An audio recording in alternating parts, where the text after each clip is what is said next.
So I'm drawn out of the room. I feel my body literally go through the wall, like as if I was being pulled apart and then brought back together again. Many ranges of species. Okay, the way that I look at these species now is that these species, it's more like looking at ranges of frequency. Every history of everything we've been and everything we have the potential of becoming encoded in the DNA, and we have access to it simultaneously at any moment. Because what's becoming fractalized is the soul, in a way. It's a fractal of a soul. I believe that this activated maybe certain abilities within me that allowed me to access maybe higher consciousness. I'm a clinical hypnotherapist. I'm an epigenetic psychotherapist, and I've studied several modalities in healing, including pranic healing, quantum healing, and my primary area of work is to learn about DNA, holographic DNA specifically. I think once I had a life-changing experience, I began to have deeper questions about myself, the nature of existence, the nature of reality, and love, unconditional love, essentially. Yeah, so I've had several experiences since childhood, since the age of 5, age of 8, age of 12, 15, 24. But all of these experiences, I didn't quite understand that they were ET contact yet. I didn't link them, and I didn't have the words alien or extraterrestrial or interdimensional to link those two. I didn't understand the connection. So in 2013, I had taken time off my company in order to meditate for a really long time, because I had some really, really profound questions about the nature of reality that I needed answered. And I wasn't finding those answers externally. I looked into books, I went to lectures, but there were just missing links that didn't help me understand these experiences throughout my life. And I took time off to meditate, and some days I would meditate from 9 to 12 hours a day, literally the entire day, just really deep inside. And I believe that this activated maybe certain abilities within me that allowed me to access maybe higher consciousness. Yeah. So in 2013, in October, one night I went to bed, and regular night I meditated before sleep. And when I sleep, all of a sudden, I'm awoken by this incredibly bright light in the room. And I am looking down at my phone, and it says 3:33 in the morning. So that was the first time in my life that I saw and noticed sequential numbers. After pausing for a little bit, I thought maybe I would wait and see if, whatever that was outside would just leave. So the bright light in my room, I went to the window, I opened the window, the blinds, and my entire body becomes paralyzed. So I'm drawn out of the room. I feel my body literally go through the wall, like as if I was being pulled apart and then brought back together again. And as I'm outside of my window, these little lines, 6 of them, begin to turn into these big beings that are walking towards me out of this white light. And I'm seeing these gigantic eyes. They're about 7 foot tall. And they don't feel threatening to me, but I am terrified because I've never imagined something like this in my life. And one of them lifts the hand, says calm, and eliminates all the fear out of my body. I'm brought into the craft. And as I go into this craft, which is like a plasma ship of energy that is, it looks metallic, but it's also conscious. And it moves and it interacts with you when you step inside, when you walk around. It feels sentient. And as I walk into the craft, I'm brought into a room. I see my aunt there, which is a very important point. And she's in her nightgown, unconscious at that time. And, she leaves. And then I'm brought into another room where they show me this prism where it begins to show me different layers of information. First, some of it projects holographically, but these holographic projections are literally physical manifestations. They're not just light. And I'm taken to the Pleiades, and I'm told that this is where I am from, that I'm part of a council, that I am one of these beings that are there, these tall beings with white robes, white hair, and blue eyes, and that I had been a master, a part of these kinds of little group council of beings. and that I would be talking about some of this information in the future. And they bring me back to the craft and they show me 6 little lights, or 8 of them. 4 of them actually manifest into the physical. And when this little hybrid manifests, it's this beautiful little child that has a very frail physical body. The skin is almost translucent. It's like a bluish white skin. The eyes are just the most spectacular pigmentation colors and layers. And the pupil of the eyes are as big as your ocular socket, you know. So it's just an incredible creature that is a mixture of a human and something else. And you can tell it's more advanced in some way. And immediately when I lock eyes with this being, I begin to remember memories of other times that I had been with that child. Times where I saw myself holding it here in my hands. I saw myself with the child. I saw myself on a slab, a metal slab, as if giving birth to this child, but not like the regular way, just a different way. And I was trying to understand how I could have forgotten such powerful memories and how I could have forgotten the child in general, the 4 of them that were there. But each one that I connected with, I felt completely naked and I felt completely seen. Like they saw everything about me since the origin of my time. And I could see their thought process in my mind telepathically that would take me even before my life. I could understand the connection between the children.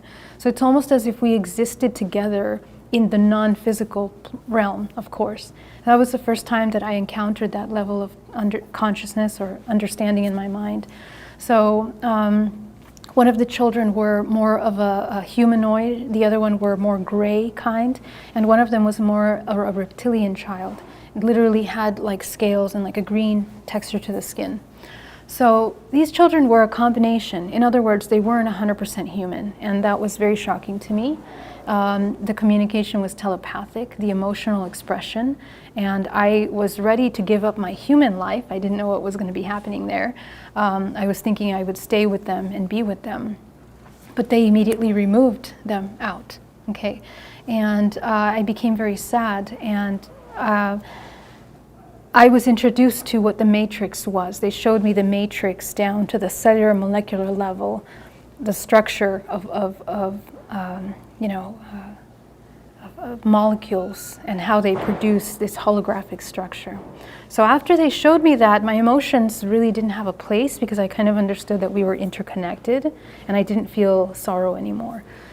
Next thing I know, I find myself at the end of my bed. I have these little burn marks right here underneath my eyes, and my feet are dirty as if I had left my house, but my door's closed, windows closed. I was shaking and I felt like I got hit by a truck. And I immediately fell to the floor and I was thinking to call the hospital. I wanted to call the hospital and I wanted to call the police because I didn't know who to talk to about that. I didn't know if something had happened to me physically. So after thinking about what I would say, I realized that would be ridiculous and I didn't do it. So as a result of this experience, Monday morning I go to work and I'm sitting in front of my client and I could see everything, colors, lights, shapes, movement of energy in the body, her thoughts, her emotions, what she was going to do, what she did last night, everything. And so essentially this event completely activated psychic abilities within me. And to me, if I didn't have those psychic abilities as a result of the event, I don't know if I would myself really understand what was happening to me there. So to me, the feeling of being pulled apart and brought through a window on top of this garage was shocking, but I really felt like that's how they took me out of the house. But it was absolutely conscious because I remember everything in detail from beginning to the end.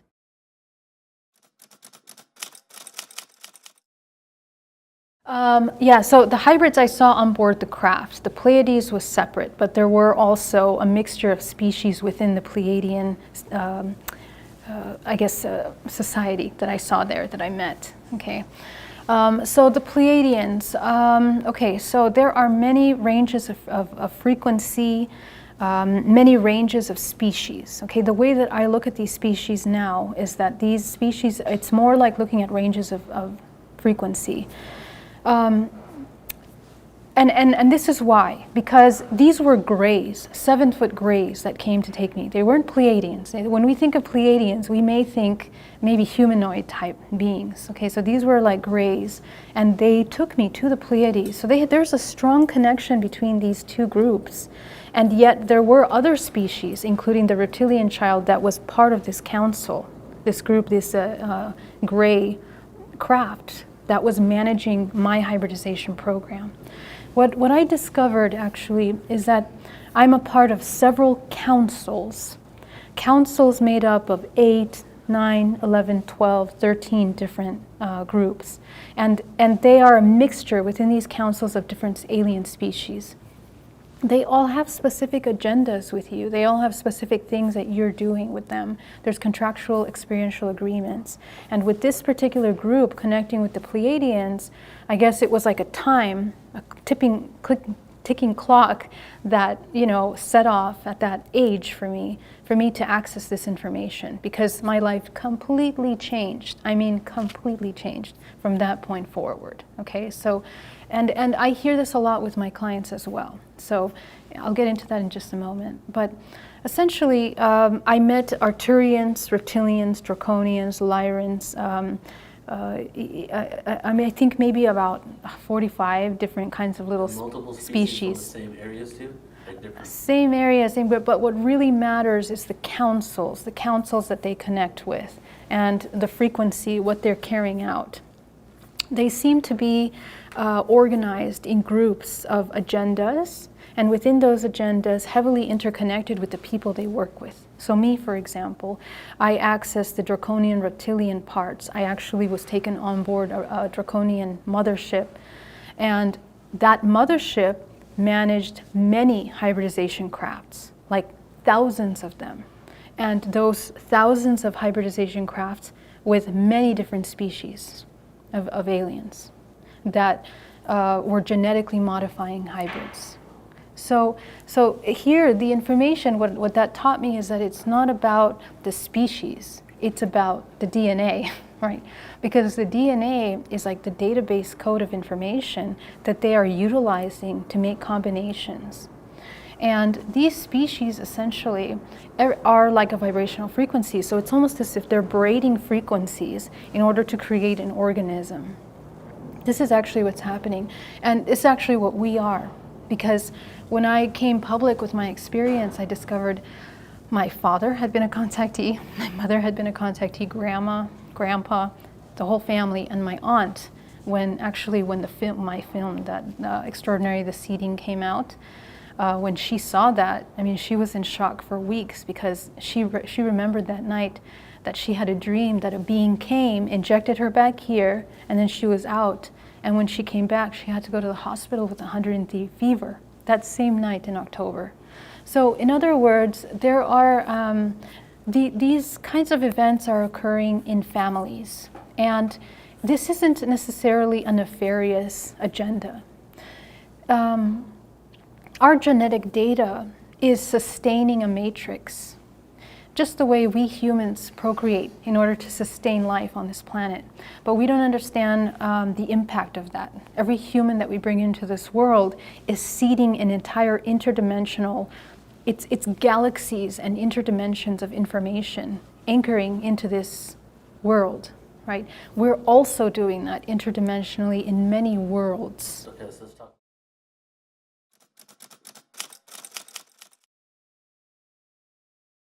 The part about the resume, absolutely. And the resume is the DNA, because it contains every history of everything we've been and everything we have the potential of becoming encoded in the DNA, and we have access to it simultaneously at any moment.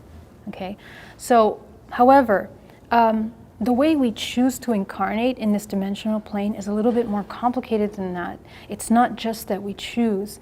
We are talking about an intelligent, self-organizing system of consciousness that, because of the way that these organisms are intelligently linking DNA and data. They are matching, they are being affected and being driven by the cycles of evolution. So greater cosmic movements of body and consciousness that are affecting how life comes into form. So every hybrid that is created is designed to match front and back certain dimensional layers of frequency that will either help bring consciousness forward or will be destructive. Okay, just like every form in this universe functions in a contractive or expansive manner, the children that we bring in are either bringing that higher consciousness or not. However, remember that just like any organism, just the way the red and white blood cells function in our body, we have an immune system. There's the parasites, and then there's the life-giving life force. We are kind of functioning in the same way. We participate in that balance interdimensionally. So we can create parasites interdimensionally. Let's say, for example, with lower consciousness beings like draconians or reptilians, we can seed them and they can fall under very, very dark programs, which we see here on Earth, that feed off children, their energy, their life force. And it's the inversion of life force creation, primordial life force, which is sexual energy. Okay? So we have to understand this entire matrix is designed for the manipulation of those primordial life forces. And that should tell us something about how valuable our seed, and our life force really is. Because it's affecting not just this timeline, but all timelines simultaneously.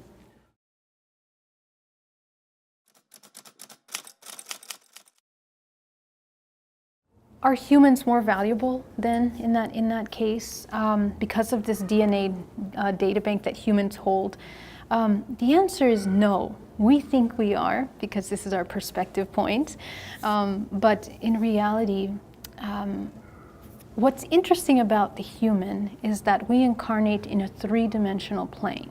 The wave form that we creates a very impactful, solid, and heavy impact in the resonance of the collective. So why the human is important from our perspective is because we affect many dimensions with our actions. Okay, so this is very important because remember, in our waking state, when we bring children into this world, when a mother wakes up her consciousness and starts to deprogram her own trauma, she affects the child, not only through her vibrational frequency, but there is a field that interconnects us from which all this information is also being changed. So the child also changes. So in that same way, when we shift, we also shift our hybrids. And if you can imagine, the hybridization is part of the fractalization process of the human soul. Because what's becoming fractalized is the soul, in a way. It's a fractal of a soul. That's what a child is. So in that way, when a human comes into consciousness, an awakened state, they do have a lot of power of creation. This is the dimension of creation. That's why it's so important. That's why it's so powerful. But it doesn't mean it's the most important, because we have other dimensions lower than us that also play a tremendous role into how we even choose to come into the earth. Okay, and that's all part of this self-organizing system. And remember that this is just, the human body is just one of the vessels that we manage. Because simultaneously, we have fractals of ourselves that are the Arcturians, that are the Greys, which is how contact occurs. And this is an important thing that I want to mention. ET contact is not something external. It's something very internal. Because when we activate DNA, this is how you have ET contact. Yeah, it's a hard one because, for us, you have to think that we don't see those. We see stars in the sky. We see planets. We send our little rovers out there to look at that, right? But in reality, this is a construct that we agreed to co-create. We are programmed by matrix. When we incarnate into the physical body, we adopt a construct as part of our realm of understanding this realm. If you eliminate all of that, it'll be zero. It'll be a plain nothing, okay? But what that means is that it's not so much about, it's about dimensions. It's interdimensional. And so, because the human, the way the human accesses that information is not in the physical body. They're not going to just go into a craft. Even me, the reason why I activated psychic abilities was because my DNA was changing frequency in order to be in resonance with those beings. If I didn't do that meditation work, there's no way I would remember what had happened if I didn't do some level of cultivation. So, and this is true for many, many contactees, you know? And so what that tells us is that ET contact is physical to the point where we understand that we're atoms oscillating in a vibrational frequency that shift resonance in order to travel. We are bilocating. It's through quantum non-locality. We are existing simultaneously in many places. So this would be a better way to understand this realm, that it's not so much of something external, because there's a natural order to this self-organizing world. Even the way we come together here to do this conversation, for example, there is nothing that is by chance. Nothing. The people that are watching this, nothing by chance. And that's the beauty of this self-organizing intelligence, that it collects and it brings consciousness together by resonance. And it's the exact same thing when we're talking about interaction with interdimensionals. It might seem like it's external, but actually when we activate Pleiadian, Arcturian aspects of ourselves in our subconscious mind, we can now see the Arcturian in the room. We can now see this part, because it's actually within the field that we experience everything.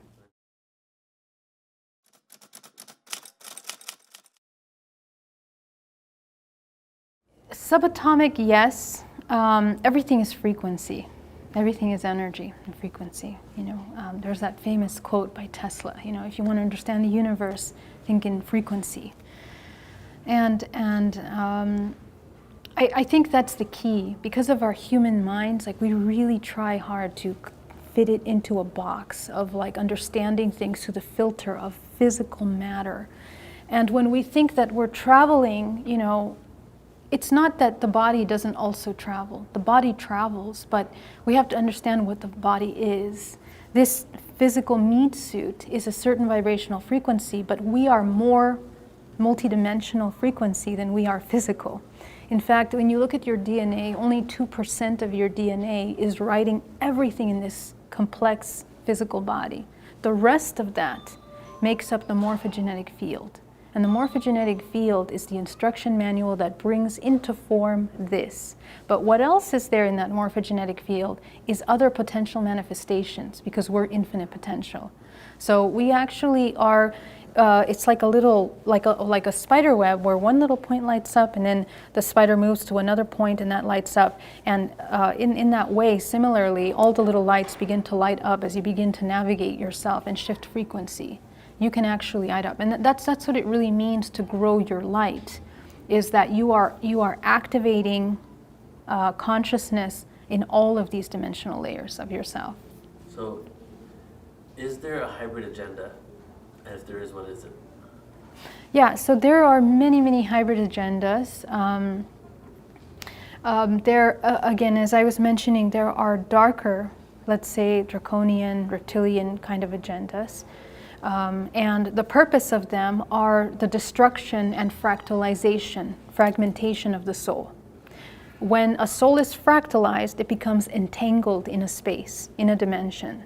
And so that means that it has to keep coming back. That's what the reincarnation cycle is about.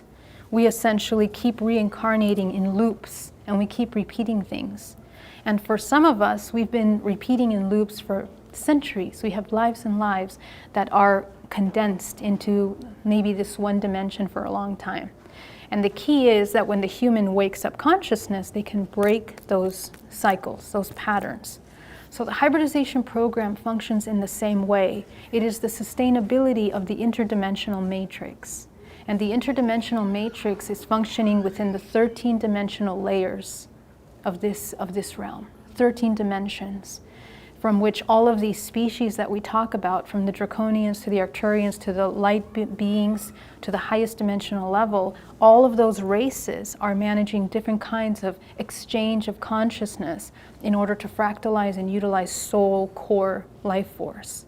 So this hybridization program that is inverted is terrestrial. There is a terrestrial program that is managed by the Biological Warfare Department here in Governments, or yeah. shadow governments. Exactly. And this shadow government that manages these hybridization programs are primarily focused on cloning. They also utilize our DNA in order to create clones. And the purpose of that is in order to create alternate worlds that continue to sustain life force for the more parasitic systems in our reality. They feed off of clones, which are in unconscious states, beings that are on purpose deactivated DNA. And what happens when you deactivate DNA? You become a programmable organism that you can program and you can bring into reincarnation cycle as many times as you want until the organism somehow wakes up consciousness. And we essentially are whatever generation of those programs. So we're clones. In a way, the physical meat suit becomes a clone. Yeah, that makes sense. It becomes a clone because this intelligent universe is organized in archetypal organization.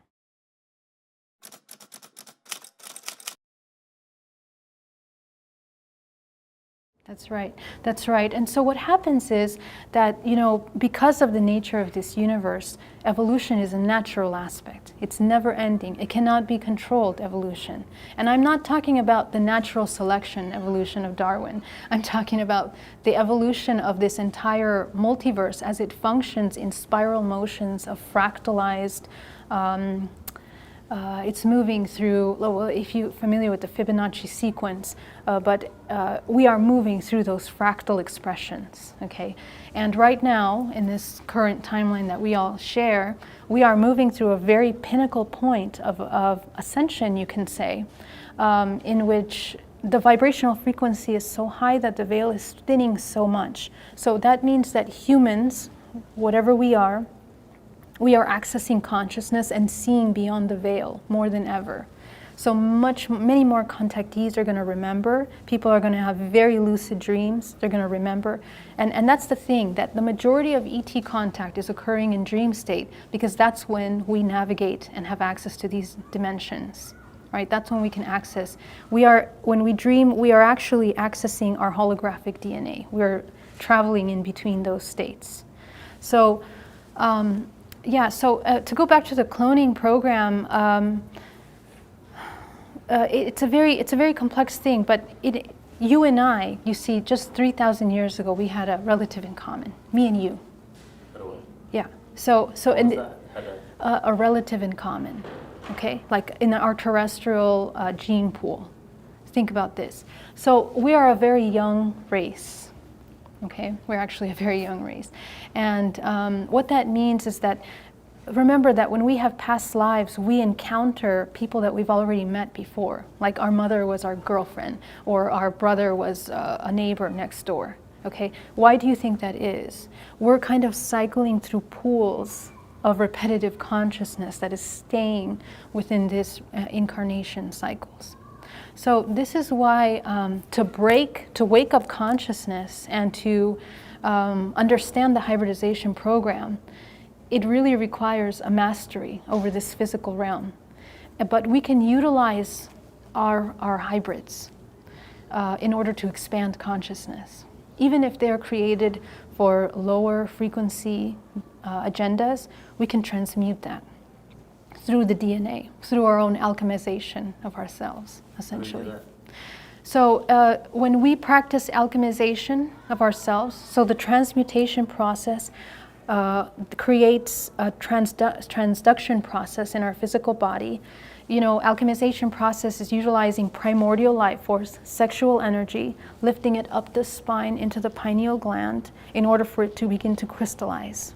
The crystallization process is the key. And there's many ways to create that crystallization process. One can be through meditation. People will naturally transmute that sexual energy. But anytime we have deep, dark inversions of truth within us, and we turn them back into truth, this is how the body begins to come back into order, into harmony, inside out. So that's the alchemization process. We want to deprogram all human matrix program, all the indoctrination, everything that we believe to be true about our society, the structures of our society are all programs. We have to eliminate. And when I say eliminate, we have to, within us, correct the inversions that we have taken on as programs. Okay, and that is both emotional, psychological, and physical. Because all of these programs make up your identity, your personality, the way you navigate the world. So, yeah, so that would be the alchemization.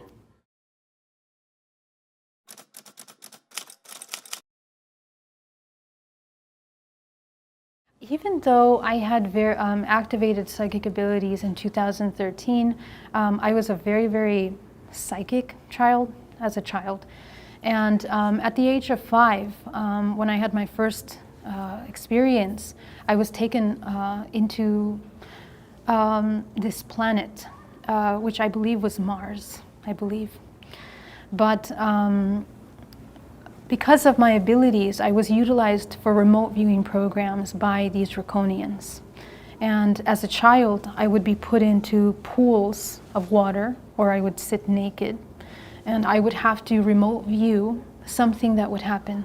And a lot of time it would be remote viewing, kind of, the thing is that draconians, their entire structure of their society is based on kind of a militaristic model.